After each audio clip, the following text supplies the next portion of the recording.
शेतकऱ्यांसह आदिवासींचे विविध प्रश्न सोडवण्याच्या मागणीसाठी मार्क्सवादी कम्युनिस्ट पार्टी आणि किसान सभेच्या वतीने निघालेला मोर्चा पालघर जिल्हाधिकारी कार्यालयाजवळ पोहोचला असून कार्यालयासमोर ठिय्या आंदोलन केलं जाणार आहे।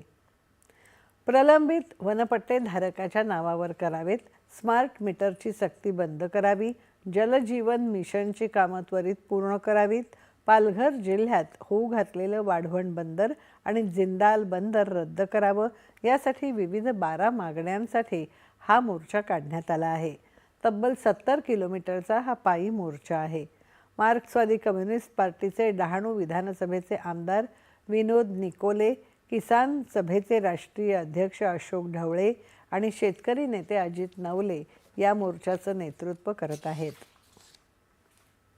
मुंबईतील प्रसिद्ध परळच्या बाई जेरबाई वाडिया